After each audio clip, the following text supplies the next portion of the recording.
Assalamualaikum warahmatullahi wabarakatuh. Selamat pagi. Bagaimana kabarnya hari ini? Semoga semua dalam keadaan sehat dan tetap semangat.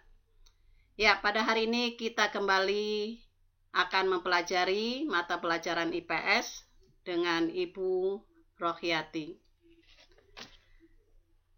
Materi yang kita pelajari kali ini yaitu tentang aktivitas kegiatan masyarakat yang sering kita lihat dalam kehidupan sehari-hari.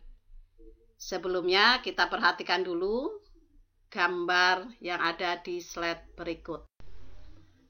Gambar yang pertama yaitu sekelompok orang yang sedang melakukan aktivitas di sebuah pabrik. Yang kedua, ini ada pedagang keliling yang sedang menjajakan barang dagangannya. Yang ketiga, keluarga yang sedang makan bersama. Dan yang keempat, agen gas LPG yang ingin menyalurkan ke calon-calon konsumen. Nah, gambar-gambar tersebut menunjukkan kegiatan manusia yang bertujuan untuk memenuhi kebutuhan yang biasa kita sebut dengan kegiatan ekonomi.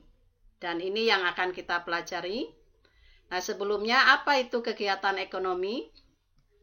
Kegiatan ekonomi adalah kegiatan atau aktivitas yang dilakukan manusia untuk memenuhi kebutuhannya.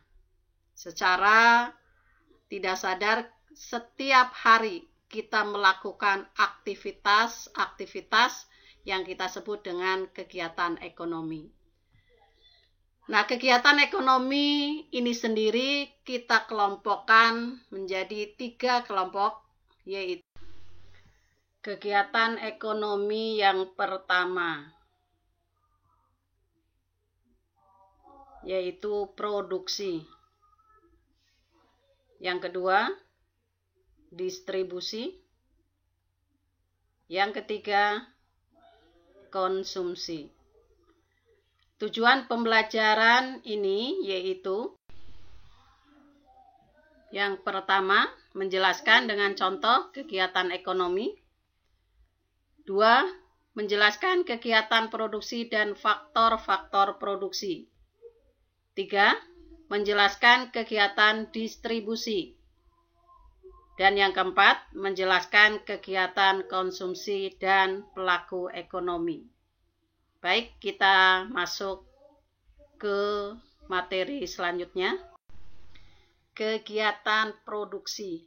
Setiap pagi kita bisa melihat aktivitas yang dilakukan oleh masyarakat yang ada di sekitar kita. Contohnya, masyarakat yang ada di pedesaan, khususnya yang berada di dataran tinggi.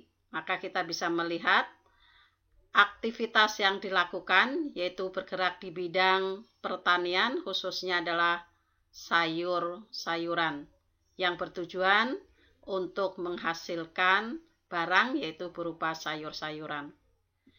Yang kedua, ini aktivitas masyarakat yang tinggal di daerah pantai, di mana mayoritas mata pencariannya di bidang nelayan, yang bertujuan untuk mendapatkan hasil tangkapannya untuk dijual agar bisa memenuhi kebutuhannya.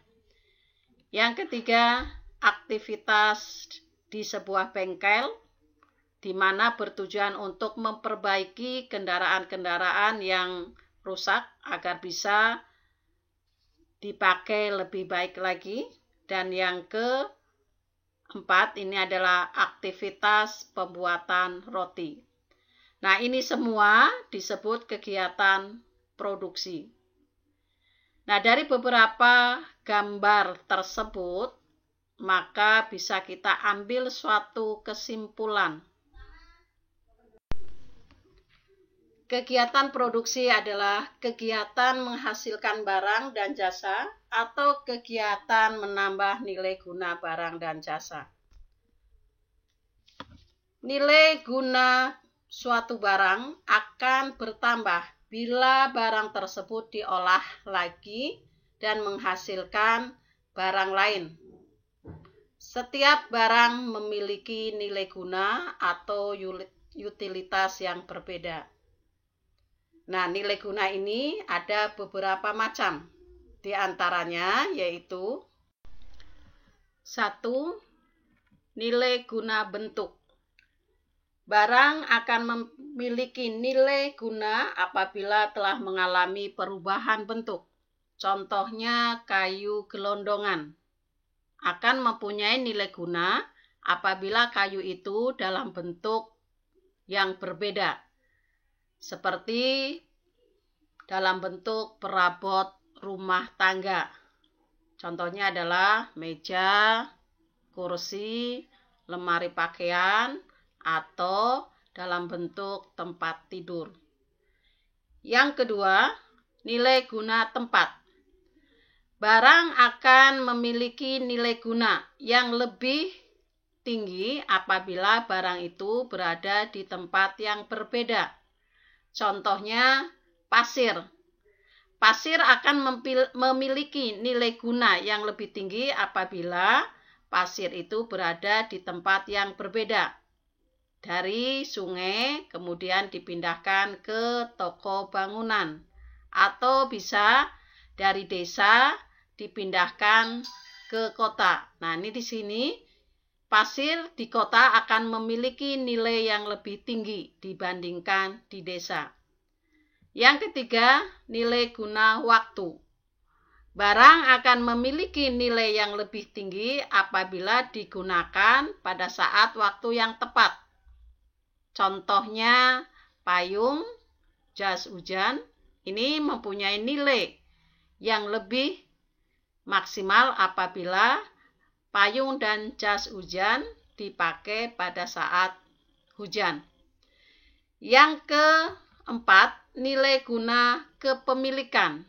Barang ini memiliki kegunaan apabila dimiliki oleh orang yang berbeda. Contohnya cangkul. Cangkul pada saat dimiliki oleh pedagang, ini belum mempunyai nilai guna secara maksimal, tetapi setelah cangkul dimiliki oleh petani, maka nilainya lebih maksimal lagi. Nah, di sini sebagai seorang produsen dalam melakukan kegiatan produksinya ada 3 hal yang harus kita perhatikan. Yang pertama adalah what. Barang apa yang akan diproduksi. Nah, sebelum kita melakukan kegiatan produksi, kita harus menentukan terlebih dahulu barang apa yang akan diproduksi. Apakah berupa pakaian, makanan, atau berupa perabot rumah tangga. Kita tentukan dulu barang yang akan kita produksi. Yang kedua yang harus kita perhatikan adalah how. Bagaimana memproduksi barang. Nah, di sini kaitannya dalam memilih faktor-faktor produksi, yaitu menyangkut tenaga kerja, modal, dan bahan baku. Dan yang ketiga, di sini adalah whom. Kepada siapa barang tersebut didistribusikan. Nah, permasalahan di dalam kegiatan produksi tidak hanya kaitannya dalam kegiatan produksi saja, tapi juga di dalam pendistribusiannya. Maka itu, seorang produsen harus melakukan suatu tindakan promosi yang bertujuan agar barang itu bisa dikenal oleh masyarakat sehingga diterima oleh masyarakat. Karena tujuan kegiatan produksi bukan hanya sekedar menghasilkan barang saja, tapi bagaimana agar kegiatan produksi itu terus-menerus berlangsung atau produksi ini berkelanjutan. Dalam kegiatan produksi, kita memerlukan yang namanya faktor-faktor produksi. Faktor-faktor produksi ini adalah sumber daya yang digunakan dalam proses produksi. Meliputi 1. Faktor produksi alam, yaitu faktor produksi yang disediakan oleh alam sebagai bahan baku produksi. Contohnya, ada tanah, air, ataupun barang tambang. Yang kedua, faktor produksi tenaga kerja. Ini adalah sumber daya manusia yang digunakan kemampuannya untuk proses produksi, di mana tenaga kerja ini dibedakan menjadi 3. Yang pertama, tenaga kerja terdidik. Tenaga kerja yang memperoleh keahliannya melalui pendidikan formal. Contohnya seorang tenaga medis. Untuk mendapatkan keahliannya maka dia harus melalui tahap-tahapan dalam pendidikan formal dari tingkat SD sampai ke perguruan tinggi. Yang kedua, tenaga kerja terlatih. Ini tenaga kerja yang memperoleh keahliannya melalui pendidikan non-formal atau melalui latihan-latihan. Contohnya adalah seorang penyanyi. Nah, untuk menjadi seorang penyanyi, maka harus rajin latihan dengan dibimbing oleh senior-seniornya. Dan yang ketiga adalah tenaga kerja tak terdidik dan tak terlatih, di mana tenaga kerja ini untuk mendapatkan kemampuannya tidak melalui pendidikan formal maupun melalui latihan-latihan. Biasanya dengan sendirinya dia mampu mengerjakan pekerjaan tersebut. Contohnya adalah asisten rumah tangga atau bisa jadi tukang sapu jalanan. Yang ketiga, faktor produksi modal.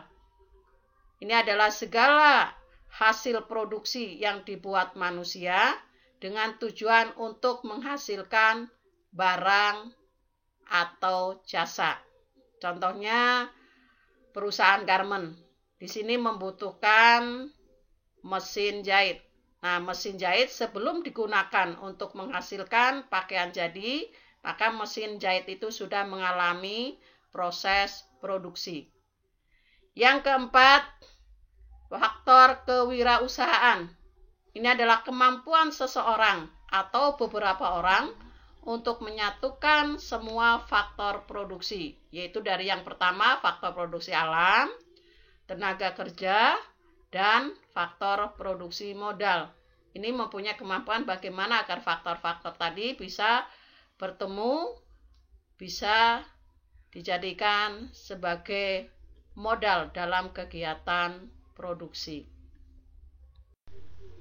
Kegiatan ekonomi yang kedua yaitu kegiatan distribusi. Perhatikan gambar berikut. Ini iring-iringan truk yang membawa barang hasil produksi untuk disampaikan kepada konsumen. Yang kedua, penjual bakso yang menjajakan barang dagangannya. Yang ketiga, ini aktivitas masyarakat di pasar tradisional. Kalau kita perhatikan di situ, ini adalah ada upaya untuk menyampaikan barang-barang hasil produksi kepada konsumen. Jadi dengan demikian, yang dimaksud dengan kegiatan distribusi, ini adalah kegiatan untuk menyalurkan barang atau jasa dari produsen kepada konsumen. Barang hasil produksi tidak mempunyai nilai guna apabila barang itu tidak disampaikan kepada konsumen, sebagus apapun barang itu. Nah, agar barang itu mempunyai nilai guna, maka harus disampaikan kepada konsumen. Nah, dari penjelasan tadi, maka tujuan dari distribusi yaitu 1. Menyalurkan barang dari produsen kepada konsumen. Yang kedua, agar hasil produksi lebih berguna atau bernilai bagi masyarakat. Yang ketiga, kebutuhan masyarakat akan barang atau jasa bisa terpenuhi. Yang keempat, agar kontinuitas produksi terjamin. Apabila hasil produksi diterima konsumen, maka perusahaan akan memperoleh pendapatan yang akan dipergunakan kembali dalam proses produksi. Untuk mencapai tujuan distribusi, ada beberapa saluran distribusi. Yang pertama, distribusi langsung, yaitu distribusi yang dilakukan dari produsen langsung kepada konsumen. Yang kedua, distribusi semi langsung. Ini distribusi yang dilakukan dari produsen, pelantara khusus, bagian dari produsen, dan konsumen. Yang ketiga, distribusi tidak langsung. Nah, untuk distribusi tidak langsung ini juga ada 3. Yang pertama, dari produsen, pengecer, kemudian ke konsumen. Yang kedua, produsen, pedagang besar, pengecer, dan konsumen. Yang ketiga, produsen, pelantara. Nah, ini Ibu ambil contohnya adalah agen, pedagang besar, pengecer, dan konsumen. Dalam menentukan saluran distribusi, ada beberapa hal yang harus kita perhatikan. Yang pertama, sifat barang. Barang tersebut mudah rusak atau tidak mudah rusak. Yang kedua, calon konsumen terpusat atau menyebar. Yang ketiga, jumlah produksi sedikit atau sudah banyak. Yang keempat, fasilitas distribusi sudah terpenuhi atau belum. Ibu contohkan barang yaitu berupa jajanan pasar. Kalau kita lihat jajanan pasar contohnya adalah kue klepon. Sifat barangnya itu mudah rusak, paling tahan 1 hari. Nah, di sini untuk calon konsumennya masih dalam lingkup tempat tinggal di sekitar kita. Kemudian jumlah produksinya masih relatif sedikit. Maka dari itu, kita menentukan saluran yang kita pakai adalah saluran distribusi langsung. Dari produsen langsung disampaikan kepada konsumen. Contoh yang lain yaitu sepatu. Nah, kalau kita lihat sepatu, sifat barangnya itu adalah tidak mudah rusak. Nah, untuk calon konsumennya, untuk sepatu biasanya sudah relatif menyebar. Bukan hanya di satu wilayah saja, bisa jadi di seluruh Indonesia. Kemudian jumlah produksinya sudah relatif banyak. Maka di sini perusahaan bisa memilih distribusi tidak langsung. Karena kalau ditangani sendiri oleh produsen tidak mungkin, karena akan mengalami beberapa hambatan, diantaranya untuk calon konsumen ini yang sudah menyebar, tidak mungkin produsen menyampaikan sendiri. Kemudian yang keempat yang berkaitan dengan fasilitas, apabila produsen belum memiliki fasilitas sendiri, ini distribusi yang bisa diambil yaitu distribusi tidak langsung. Tetapi apabila produsen sudah memiliki fasilitas sendiri, jumlah banyak barangnya sudah relatif banyak, calon konsumennya menyebar, kemudian sifat barangnya tahan lama, bisa menggunakan distribusi semi langsung. Nah, itu beberapa yang harus kita perhatikan dengan tujuan agar kegiatan distribusi itu mencapai hasil yang maksimal. Ketiga, yaitu kegiatan konsumsi. Perhatikan gambar berikut. Seorang pemuda yang sedang mengendarai sepeda motor. Pegawai yang sedang menelpon rekan bisnisnya. Dan sekelompok masyarakat yang sedang menikmati makan siang di sebuah restoran. Nah, ini semua contoh kegiatan konsumsi. Contoh yang lain yang kita lakukan sehari-hari seperti berpakaian, tidur, menyaksikan siaran televisi, memakai kacamata, semua itu termasuk kegiatan konsumsi. Jadi, yang dimaksud dengan kegiatan konsumsi yaitu setiap kegiatan memakai, menggunakan, menghabiskan atau mengurangi nilai guna barang. Nah, itu yang dimaksud dengan kegiatan konsumsi. Nah, siapa saja yang melakukan kegiatan konsumsi? Yang melakukan kegiatan konsumsi kita kelompokkan menjadi 3 kelompok, yaitu 1, yaitu rumah tangga keluarga. Rumah tangga keluarga adalah sekelompok orang yang dipersatukan oleh pertalian darah yang didahului adanya pernikahan.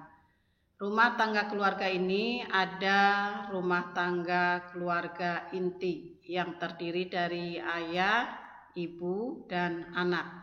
Dan rumah tangga keluarga besar yang terdiri dari ayah, ibu, anak, kakek nenek, om tante, atau kerabat-kerabat yang lain. Nah, yang dikonsumsi oleh rumah tangga keluarga ini berupa barang-barang kebutuhan sehari-hari seperti makan, pakaian, tempat tidur. Yang kedua yaitu rumah tangga perusahaan. Rumah tangga perusahaan ini adalah tempat berlangsungnya kegiatan produksi.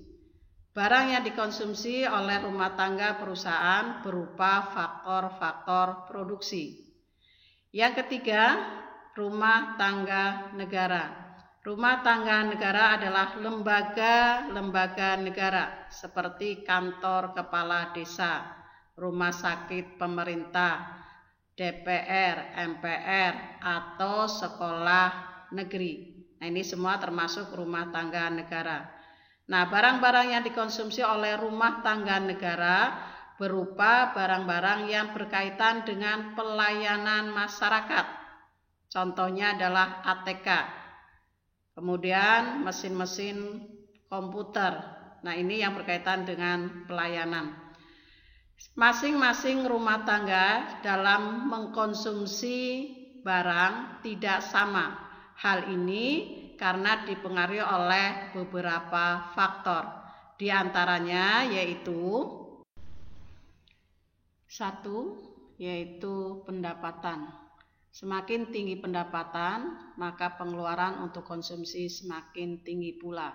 Ibu contohkan, bagi keluarga yang mempunyai pendapatan 50 juta, untuk memenuhi kebutuhan akan transportasi, dia membeli kendaraan roda 4 dengan merek yang terkenal. Tapi bagi keluarga yang hanya mempunyai pendapatan 5 juta, untuk memenuhi transportasinya, dia cukup membeli kendaraan roda 2. Yang kedua adalah jumlah keluarga. Semakin banyak jumlah keluarga, maka semakin besar pula pengeluaran untuk konsumsi. Contohnya bagi keluarga yang mempunyai anggota 3 orang dengan yang mempunyai anggota 5 orang, pastinya ini juga akan berbeda dalam memenuhi kebutuhan makanan. Yang ketiga adalah perkiraan harga. Harga naik dan penghasilan tetap, maka pengeluaran menyesuaikan dengan harga barang. Yang keempat adalah gaya hidup, sikap masyarakat dalam membelanjakan pendapatan. Ada keluarga yang mempunyai pendapatan sama, tapi punya gaya hidup yang berbeda.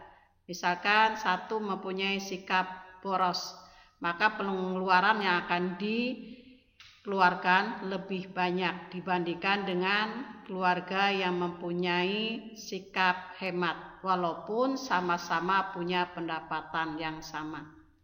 Demikian materi hari ini, mudah-mudahan bisa dipahami dan bisa bermanfaat bagi kita semua sebagai makhluk ekonomi. Wassalamualaikum warahmatullahi wabarakatuh.